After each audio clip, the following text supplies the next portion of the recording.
Bueno, profe, nosotros nos tocó la temática del sexo redefinido, que pasa a explicar lo que son las DDS, que son los desórdenes del desarrollo sexual, y las TDS, que son los trastornos de desarrollo sexual. ¿Qué pasa como vimos con nuestros compañeros anteriormente? Este, los sexos están formados por cromosomas XX y XY. Y la ausencia del cromosoma Y es definición como para una mujer, y la presencia del cromosoma Y es para un hombre. Entonces, ¿qué sucede cuando anatómicamente no muestra no muestra los genitales que tienen que coincidir con los cromosomas que presentan? Se define como una persona de intersexo, que son de 100 personas, un 1%. Por ejemplo, los infantes con DDS van a necesitar un apoyo interdisciplinario, y esta enfermedad va a tener que ser diagnosticada desde un principio del nacimiento y ser estimulada tanto médicamente como psicológicamente. A continuación, mi compañero va a definir lo que sigue de esta diapositiva. El Bueno, estudio. profe, primero y principal, para llegar al cariotipo se necesita someter a un estudio citogenético donde se estudian la estructura, la morfología y la función de los cromosomas mediante estrategias como bandeo cromosómico o la tinción con inflorescencia, con la finalidad de encontrar anomalías presentes en el ADN que puedan presentar alteraciones en la expresión fenotípica de los individuos o de las especies. Bueno, este tipo de estudio va a permitir formar un cariotipo, ordenarlo según forma y tamaño, que esto va a variar, el número de cromosomas va a variar según la especie. Los humanos presentamos 46 cromosomas, 22 pares de cromosomas autosómicos que nos van a proporcionar la información de la apariencia humana, pero no el sexo. La información que proporciona el sexo es el último par, que son denominados cromosomas sexuales.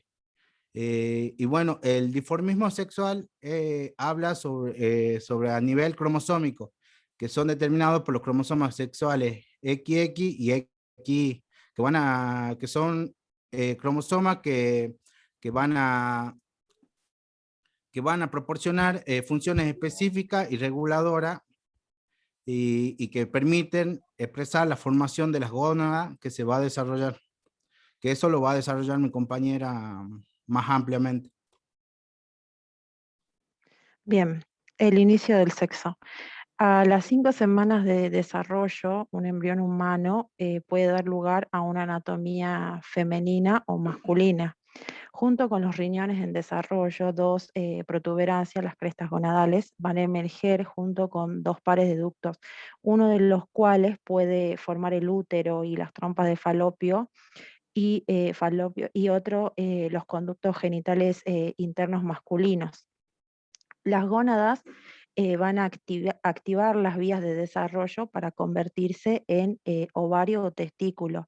Si se desarrolla un testículo, va a secretar testosterona, que va a permitir el desarrollo de los conductos masculinos, y van a fabricar otras hormonas que van a retrotraer al útero. Si en cambio la gónada se convierte en ovario, va a fabricar estrógeno, y la falta de testosterona va a causar que los conductos masculinos se desintegren.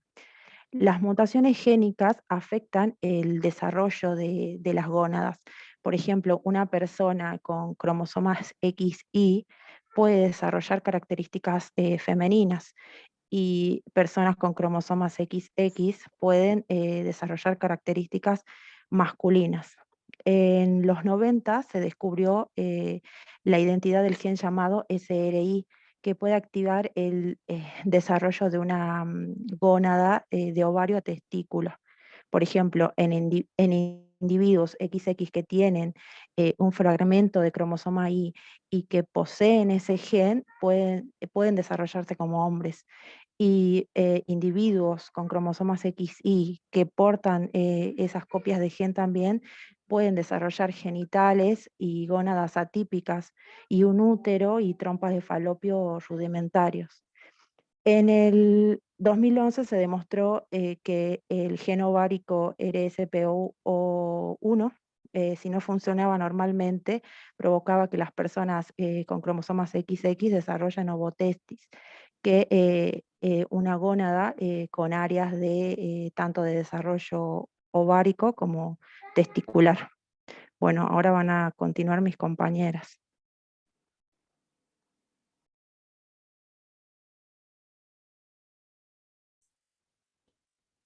Determinismo y orientación sexual. El cariotipo determina una etapa de la diferenciación genital, estableciendo un componente en la ruta hormonal y comprende así la base del dimorfismo sexual comportamental. Entonces, la identidad sexual y orientación sexual son componentes que casi siempre se van a encontrar en armonía con el sexo genital del individuo. Entonces la relación entre identidad y orientación sexual surge de factores prenatales que actúan para dar forma al desarrollo del cerebro y logra así la expresión del comportamiento sexual.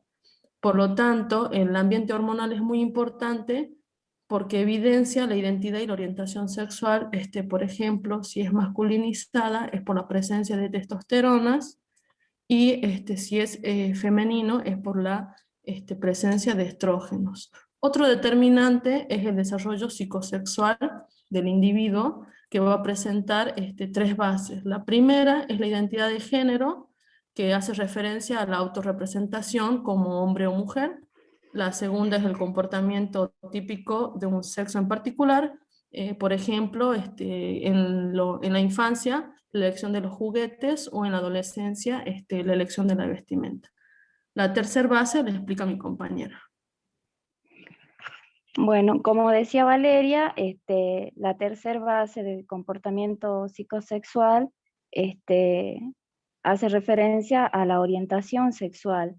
Y cuando hablamos de orientación sexual, nos referimos precisamente a la dirección o del interés sexual, o sea que va a incluir el comportamiento, la atracción física, etc. Y bueno, este desarrollo, que de hecho es muy complejo y tiene,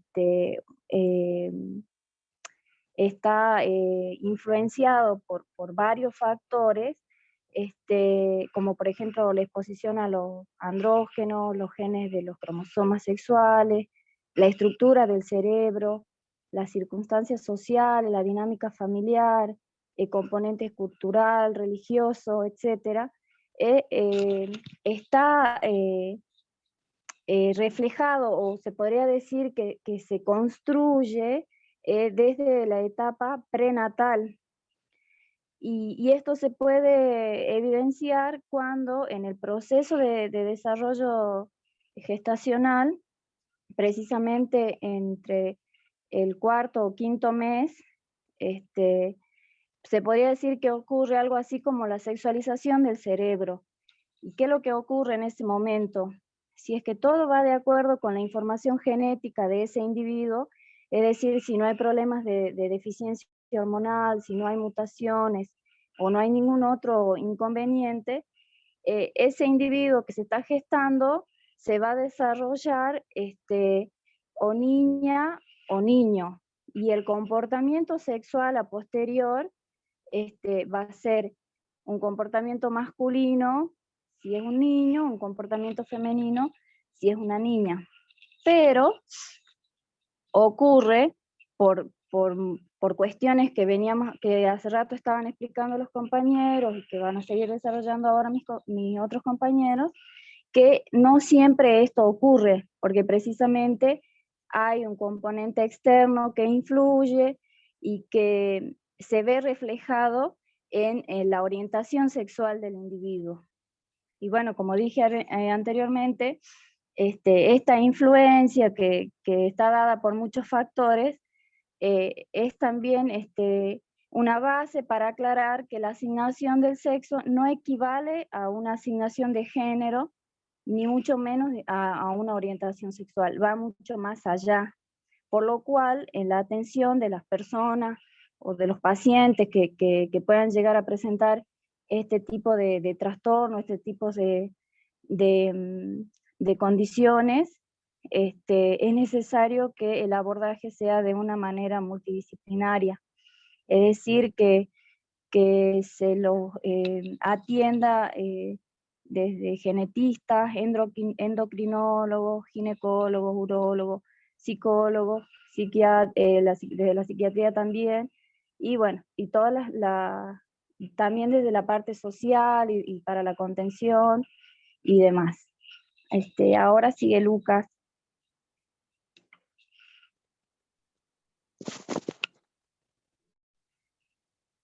Buenas noches a todos. Bueno, la batalla de los sexos. De acuerdo con algunos científicos, es un balance que puede modificarse incluso luego del desarrollo embrionario.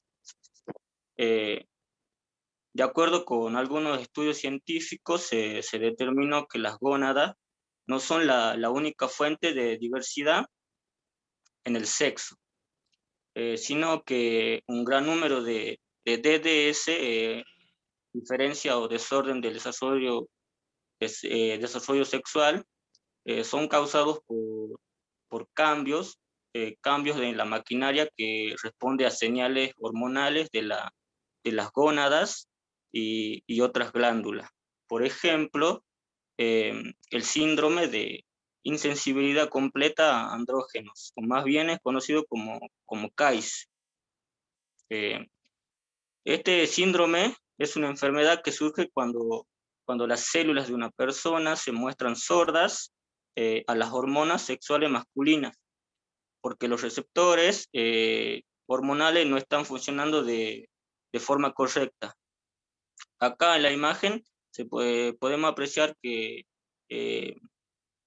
algunas personas con CAIS tienen cromosomas Y y testículos internos, que ahí mi compañera le está marcando, que son testículos, pero su genital externo, es decir, su fenotipo, muestran ser sexuales femeninos. Se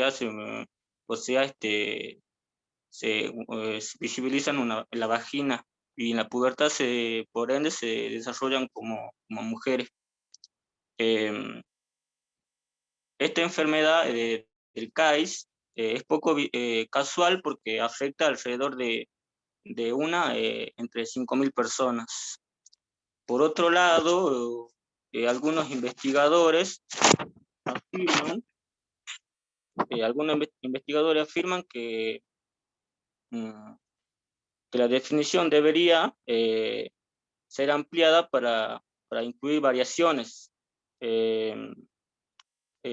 sutiles que en la anatomía, tales como la hipospadia, que podemos ver ahí en la otra imagen, donde en los hombres el pene del hombre presenta una abertura uretral que no está desarrollada, pero presenta, digamos. Y ahí tenemos los 4 tipos que pueden estar enmarcadas: la coronal, la uretral, la escrotal y la peritoneal. Bueno, haciendo hincapié a este tema de batalla del sexo, muchas personas nunca descubren su condición, a menos que busquen ayuda por alguna infertilidad o algún caso en especial, o sea, se hagan estudios de algún problema que sé yo, lo terminan descubriendo por algún estudio médico. Por ejemplo, se reportó, no sé en qué país, estábamos viendo que se operó a un hombre que supuestamente tenía una hernia. Este hombre tenía 70 años y lo que era no fue una hernia, sino que los médicos vieron que fue un útero. Y es por eso que muchas veces las personas no tardan en descubrir, o sea, de descubrir su condición, digamos, y bueno, eso, y bueno, le cedo la palabra a mi compañera.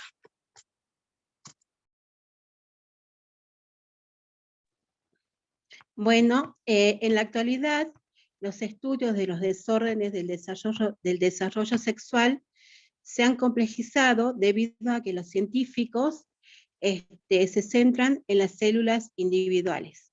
La mayoría de nosotros pensamos que cada célula contiene un mismo conjunto de genes, y esto no es tan así porque hay algunas personas que presentan mosaicismo. ¿Y qué es el mosaicismo o el mosaico genético?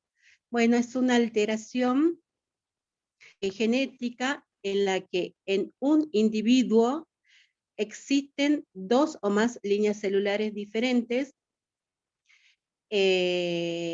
con genotipos diferentes originados a partir de un mismo cigoto. Es decir, que estas células se desarrollan a partir de un óvulo fertilizado, pero que se convierte en parche celular con diferentes conjuntos de genes. Esto ocurre o puede ocurrir cuando los cromosomas son repartidos de manera desigual entre células en división durante el desarrollo embrionario temprano. Por ejemplo, cuando un embrión que inicia como XY puede perder un cromosoma Y en su subconjuntos de sus células. Si muchas células terminan en XY, el resultado es un hombre físicamente típico. Pero si muchas células son X, el resultado es una mujer con una condición denominada síndrome de Turner, en el cual tiende a ocasionar baja estatura y también a tener ovarios subdesarrollados. Esta clase de mosaicismo no se da siempre, es rara, ya que se presenta en una persona de cada 15.000 personas. También hay otros casos de mosaicismo en donde un embrión mosaico para XXY que puede tener una mezcla de dos tipos celulares, algunos con 2 cromosomas X y algunos con 2 cromosomas XS y un cromosoma Y, que luego se separan en el desarrollo temprano, y el resultado de estos son 2 gemelos idénticos, pero con diferentes sexos. Y ahora sigue mi compañera Florencia. Bueno, buenas noches. Existe una segunda forma de que una persona, pueda determinar con células de diferentes sexos, pueda terminar, perdón, con células de diferentes sexos cromosómicos. Bueno, este sería el caso de una paciente llamada James, que padecía quimerismo, que es cuando una persona se desarrolla a partir de 2 óvulos fecundados. Usualmente es por una fusión entre gemelos embrionarios en el útero. Este tipo de quimerismo es muy raro, se da alrededor del 1% en los casos de DDS. Existe también otra forma de quimerismo que es conocido como microquimerismo. Esto se da cuando las células madres de un feto traspasan la placenta y pasan al cuerpo de la madre y viceversa, o sea, pasan las células de la madre al bebé y las células del bebé a la madre. Este caso se pudo evidenciar en 1996, que una mujer descubrió que después de 27 años de haber dado a luz, contenía células fetales en su sangre, y por lo tanto también sus hijos tenían células maternales en la sangre hasta la adultez. Bueno, ahí en las imágenes podemos observar lo que es un quimerismo y un microquimerismo. Bueno, ahora continúa mi compañero Maxi.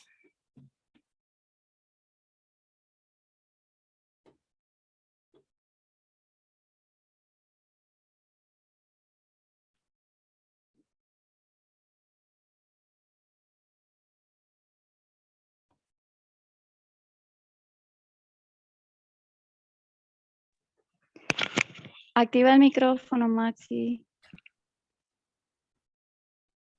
Ay, perdón, no me había dado cuenta. Bueno, disculpen.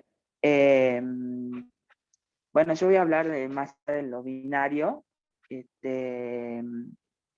Bueno, como venía diciendo, hay los biólogos, genetistas, científicos ya han avanzado en el estudio de la biología con el sexo, pero muchas veces la sociedad, con la desinformación y prejuicio y la presión social ese que tiene, se tienen que ir actualizando. Bueno, hay casos de desórdenes de desarrollo sexual.